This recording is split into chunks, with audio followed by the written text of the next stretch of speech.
We begin the big story with tonight's big number, 5.4%. That is the inflation rate for the month of May. The rise in consumer prices has accelerated to a 3-year high in May, jumping from the 4.9% inflation recorded in April. Bangko Sentral ng Pilipinas says the inflation outlook now leans toward the upside for both this year and next, with pressures emanating from the potential impact of higher oil prices as well as the continued shortage in domestic pork and fish supply. Among the measures the National Economic and Development Authority is pushing for is joining RCEP. NEDA continues to vouch for the trade pact with our neighbors in the region, saying the agricultural space can benefit from the Regional Comprehensive Economic Partnership.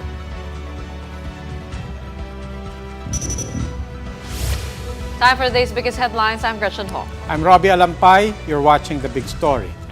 Inflation for the month of May sizzled to its highest level yet since November 2018. This as the war in Ukraine continued to push the price of oil to new highs.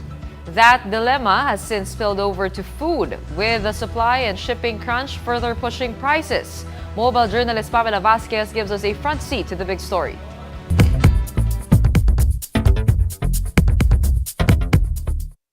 Inflation in May jumped to 5.4%, the highest level since November 2018. That's also way above the government's official target, worsened by runaway transport and fuel prices. Nakita natin itong mga nakaraang buwan na nagsimulang kumbaga mag-spill over yung effect ng increased transport doon sa food at food basket natin. Pretty much everything in the basket, fish and meat, vegetables, beverages, oil and electricity, registered rapid increases in the past month. That's because apart from skyrocketing gas prices, the supply chain and shipping disruptions caused by the war in Ukraine. For instance, bread has become more expensive because of a shortage of flour, and analysts say the worst is yet to come. We're looking at 5.7 for this June as the peak. But for me personally, at least at this point, I'm seeing it may be actually higher. So we're still hopeful that, as mentioned earlier, that it will taper off eventually.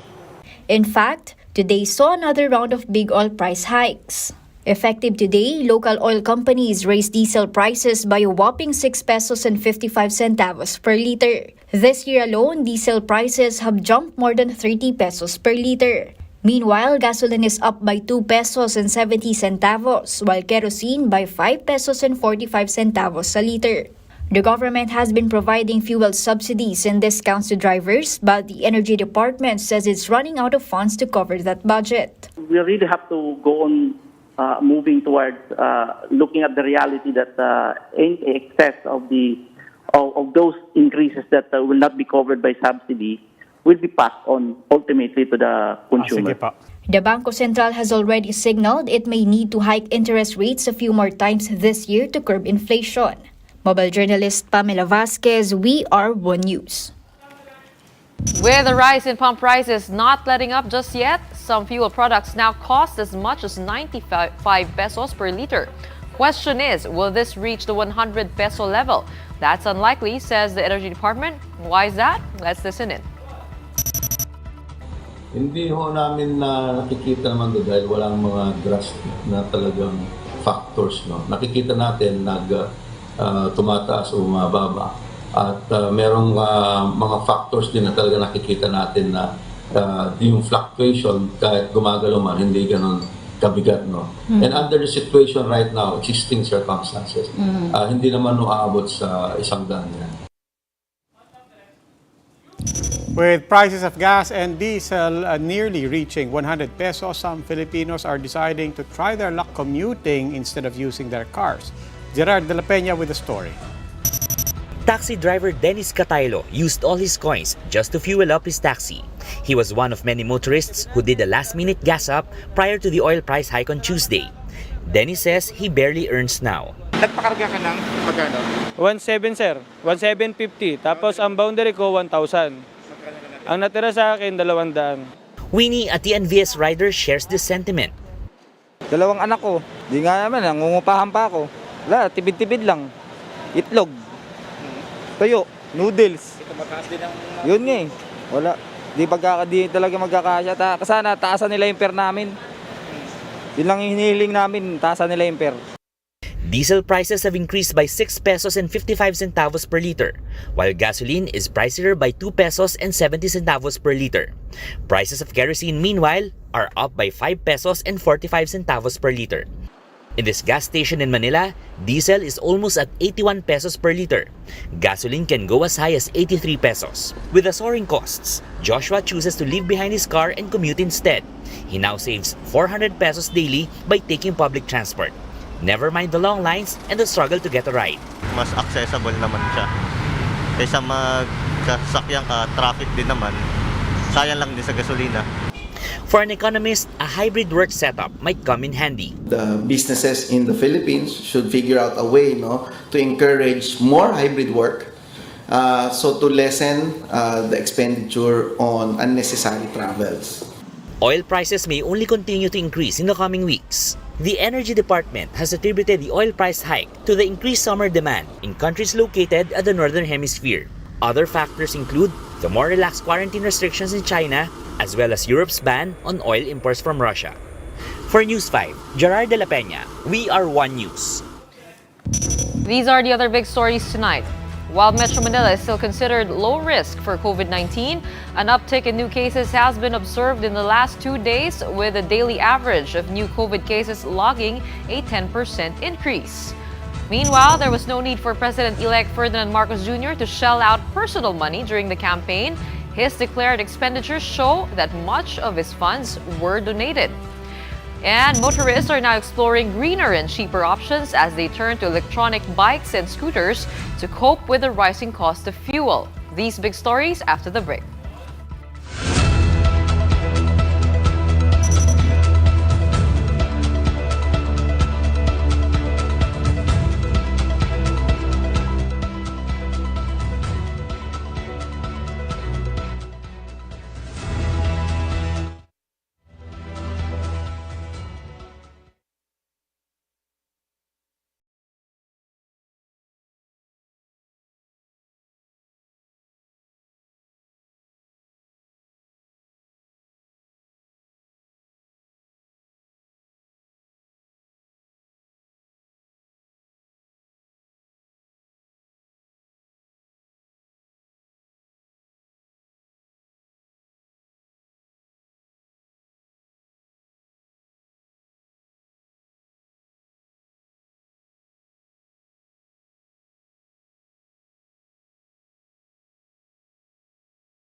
You're still watching The Big Story. I'm Robbie Alampay. And I'm Gretchen Ho.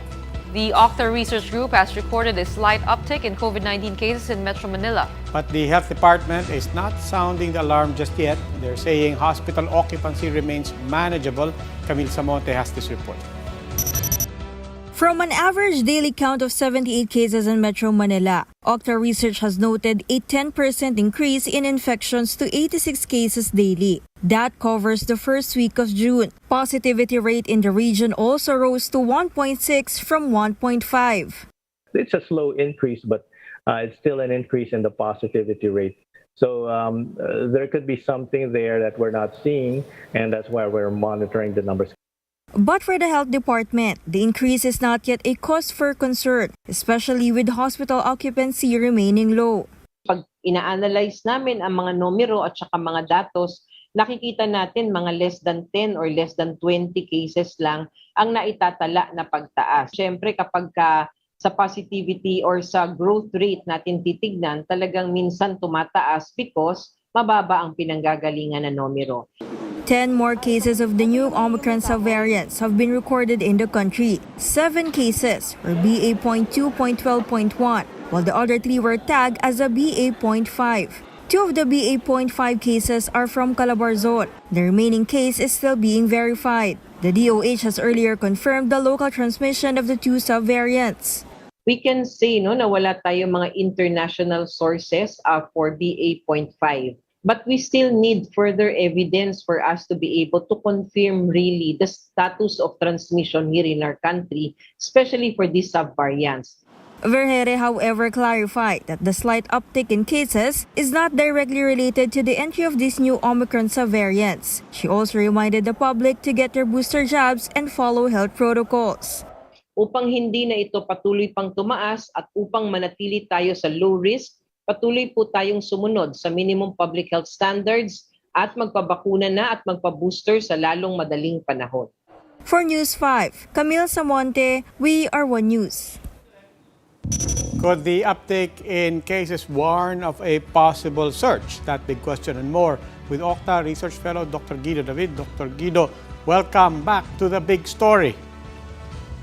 Yes, good evening, Robbie. Yes, Dr. David, we keep referring to it as an uptick.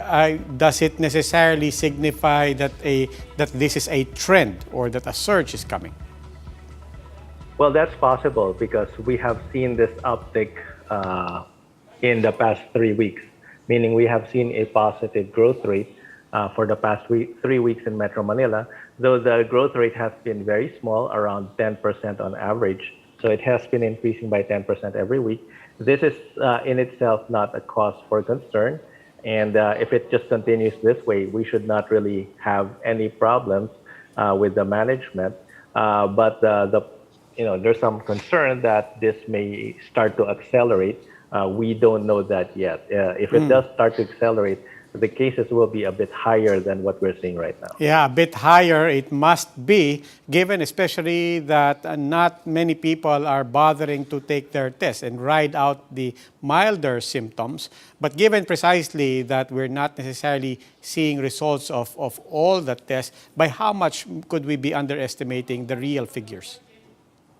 Well, normally, Robbie, we could be underestimating by as much as it could be up to 10 times higher than what the numbers are showing. I mean, we have seen this in the past, and I agree. The number of tests is low. In fact, Metro Manila is testing less than 10,000 per day right now. During the peak of the surge, we were testing as much as almost 50,000 per day in Metro Manila alone. And in fact, Metro Manila is one of the areas where the testing is actually higher, because in many provinces they're not testing even close to a small percent of that. So there's definitely under testing in many provinces.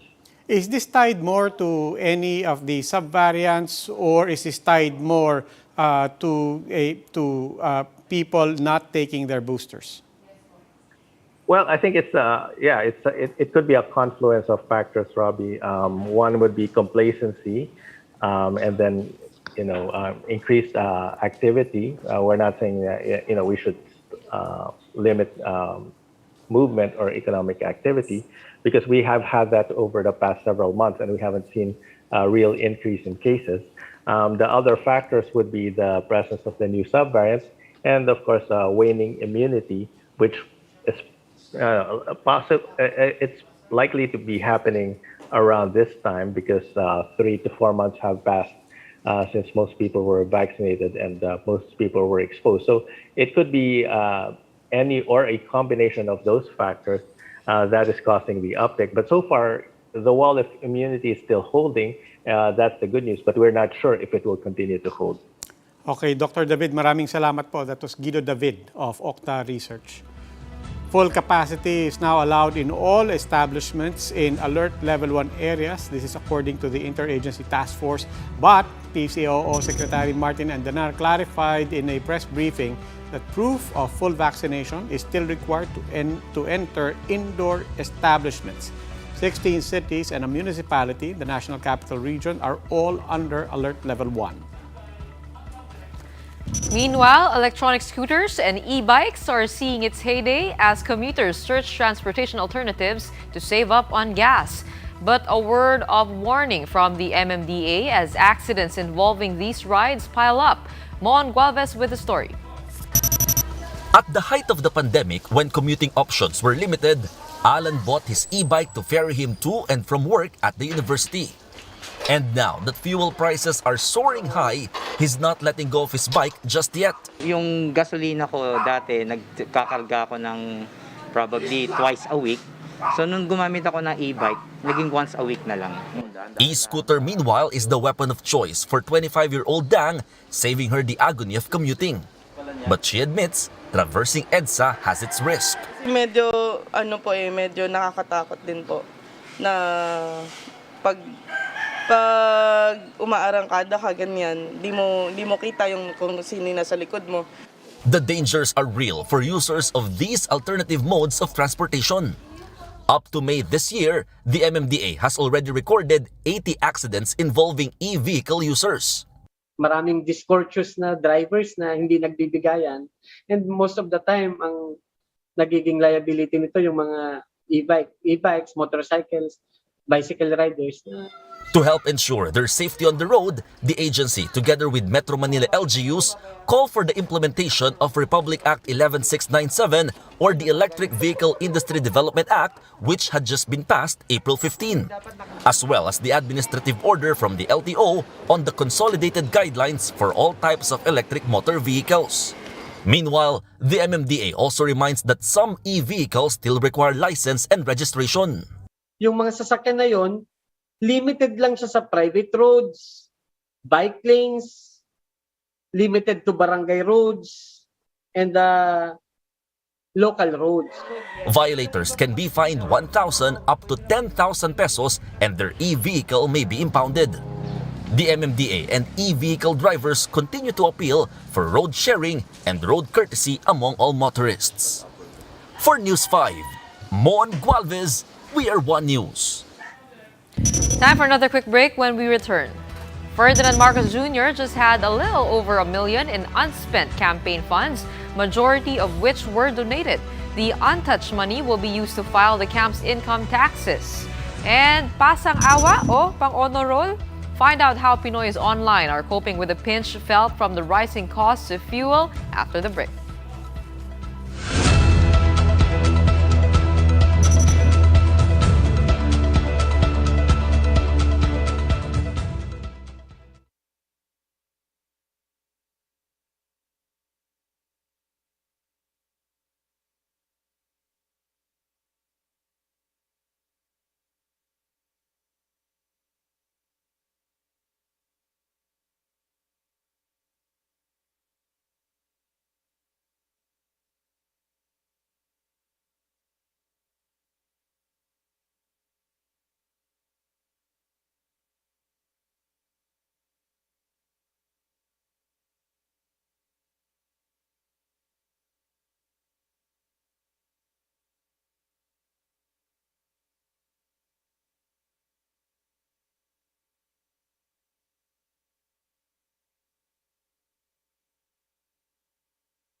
You're still watching The Big Story. I'm Robbie Alampay. And I'm Gretchen Ho.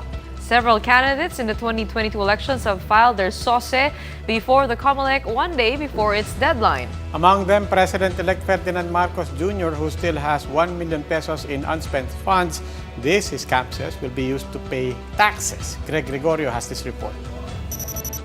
Contained in these 7 storage boxes are documents detailing the campaign expenditures and contributions received of President-elect Ferdinand Marcos Jr. These files show that he got a total of 624.6 million peso worth of donations, a huge chunk of which came from his political party, Partido Federal ng Pilipinas.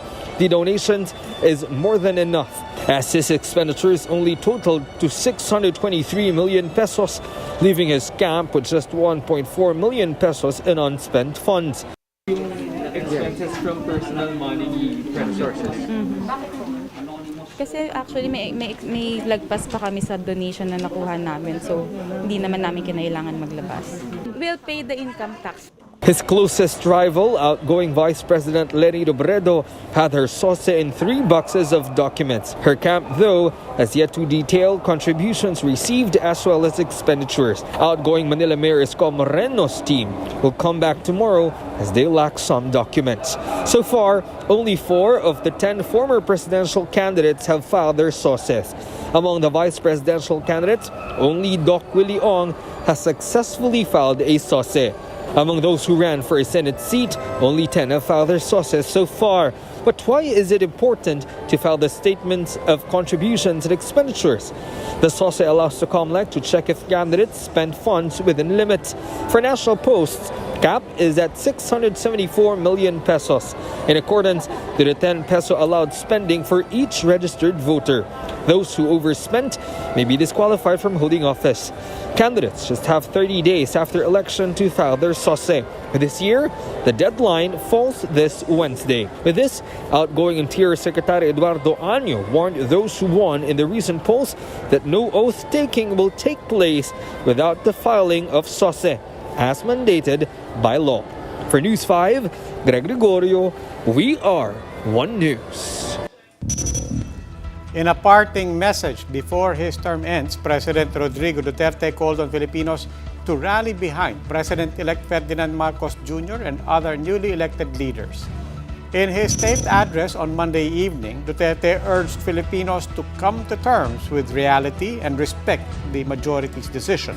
He also said there should be no room for politicking or actions that are divisive.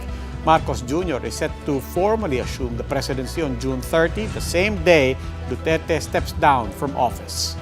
I hope that everybody would come to terms with the reality that we have a new government, and I urge kayo, Filipino, to rally behind and support the new leaders.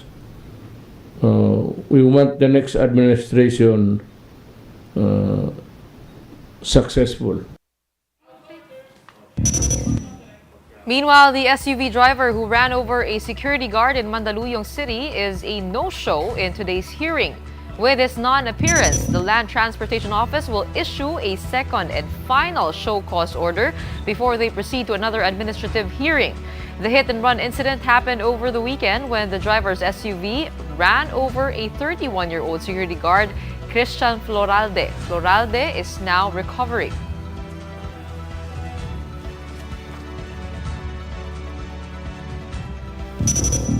Parang report card ko lang, Gretch.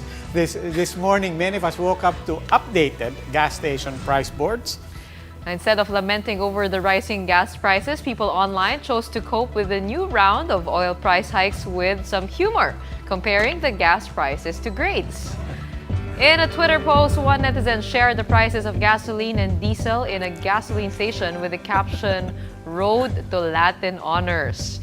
With gasoline prices close to 100 pesos, no wonder people attribute this to the highest score you may get in school. But if there's a road to Latin honors, there's also road to Pasang-awa. Another netizen even congratulated Super and Premium for getting the passing mark of 75 while asking Diesel to come to his office after class. Oo nga, magpaliwanag ka. Never have I felt enthusiastic about a 75. San ba yun? Pupuntahan ko na yun. Parang, this would be funny kung hindi lang nakakaiyak, ano? Parang, Oo, eh. buti nakukuha pa natin tumawa, pero napakahirap talaga ng buhay Lahat na ngayon. tumataas, ano? Tumataas yung gas, yung pagkain, lahat ng bilihin. Sweldo na lang, hindi pa tumataas. Paano ba yun? Parang nagpaparinig si Gretchen. Hindi naman, oh. sinasabi ko lang. Parang Ang hirap ng buhay. Oo, let's cope in whatever way Kapit that lang, we can. kapit lang. Padayon. That wraps up today's big story. Catch us again tomorrow at 8 p.m. on Signal Channels 8 and 250. Please like our Facebook page, One News. For more in-depth analysis, visit our webpage, onenews.ph. Mask on. Wash hands. And get vaccinated, Philippines. I'm Robbie Alampay. I'm Gretchen Ho. We are One News. Have a good evening.